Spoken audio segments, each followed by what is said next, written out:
The Perkin Award and the Gold Walkley are the two most coveted prizes in Australian journalism. But as Amanda Mead said in The Australian last week, winning a Gold Walkley might be nice, but the Perkin Award comes with $20,000. It's named after one of the giants of 20th century Australian journalism. The prize money is supplied by The Age, where Perkin was editor for 9 years until his premature death in 1975. From this year, The Age and the Press Club agreed that the award would be administered by the club to enhance the award's independence. The club appointed an independent judging panel of Les Carline, Jana Wendt and Paul Kelly.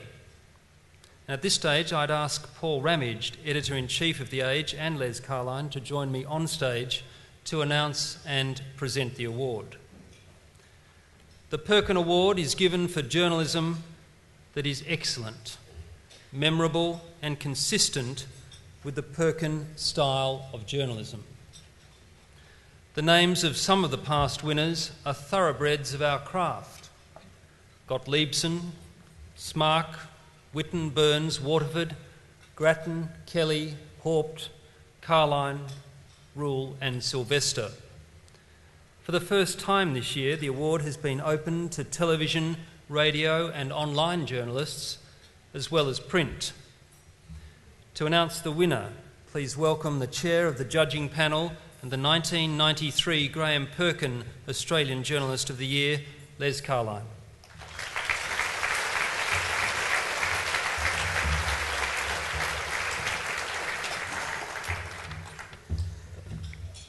Thanks, Michael. Actually, I only came along tonight because they told me I was going to win Young Journalist of the Year. They lied. Ladies and gentlemen, this award has been going for 34 years now, and we don't need to talk it up. The list of winners is proof enough of how successful it's been. But this year the award has changed, and we think for the better. It's come under the umbrella of the Press Club, and it's been opened up to journalists from radio, television and the new media. The result is that this year we received a list of entries that was truly outstanding, and which rather proved that while the media industry might have its problems, there's nothing wrong with the craft of journalism itself, and a great deal that's right. My fellow judges were Jana Wendt and Paul Kelly, and we came up with a short list of 5.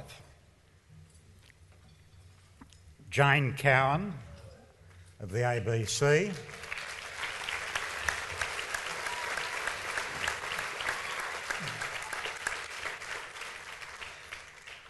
Gary Hughes of the Australian,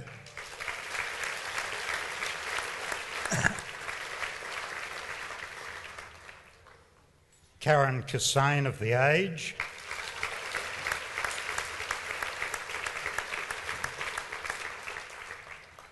John Garno of the Sydney Morning Herald,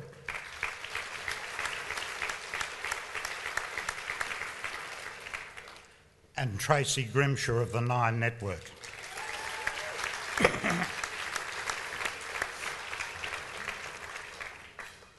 The winner, by unanimous decision, is Gary Hughes of The Australian.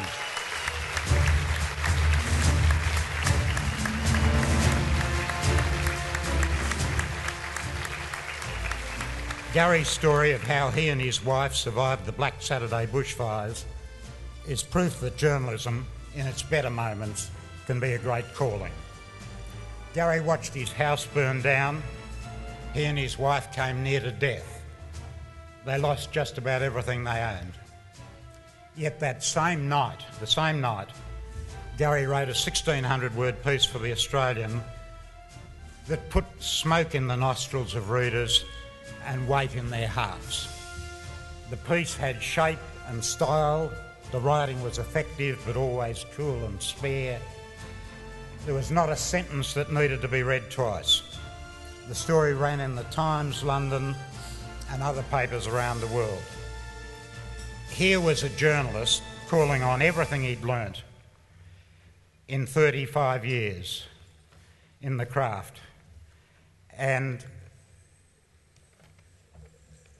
in the end, we had a piece that was truly memorable and a very polished piece of writing. These are the defining characteristics of this award. A third judging criteria is that we're asked to look for work that Graham Perkin might have liked. I think we can safely say that Graham, God bless him, would have loved this one. Thank you.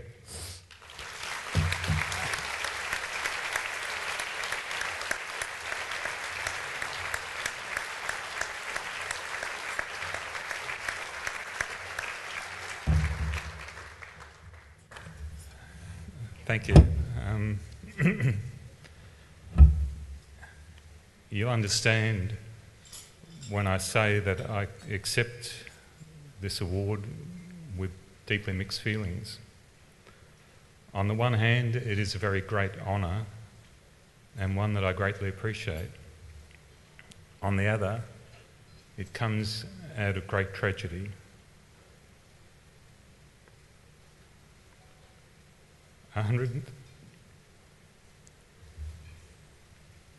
173 people died on Black Saturday.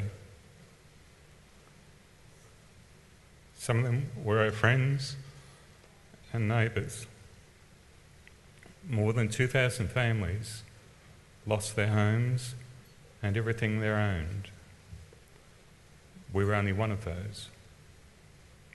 The cost in human terms of that is only just starting to be calculated. As a journalist, I did what I think any of you would have done. I simply told the story the only way I knew how.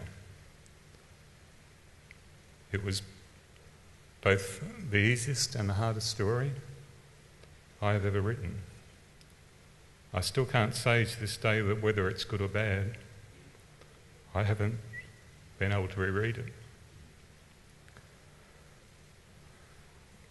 There are too many people to thank individually for their much appreciated help and support over the past 12 months. Old friends, colleagues, and complete strangers. We have been deeply touched by it all. I want to thank Liz and the other judges for their kind words of praise. Coming from such senior and celebrated members of our profession, they mean a lot. The fact that the award carries Graham Perkin's name also means a great deal to me. I remember clearly as a 17-year-old, fresh out of school, that I applied to the age for a cadetship and through some miracle got down to the final round of interviews. To say Graham Perkin had an overwhelming presence is an understatement, particularly for that callow 17-year-old. He fired off questions while taking phone calls and checking proofs and doing 100 and other things required of an editor. Needless to say, I interviewed badly, and needless to say, I didn't get the job. Instead, I went down the road and got a job as a copy boy on the Herald, and I guess the rest is history. Now, nearly 40 years, not 35 as Les kindly pointed out, 40 years later, and at the other end of my career, I guess that I've finally got the job. On a personal level, I want to thank Janice, my wife. Some of you will know that since late last year I've been battling health problems.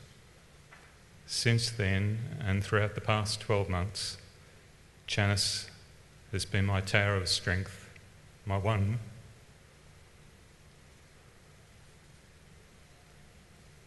constant in a sea of uncertainty.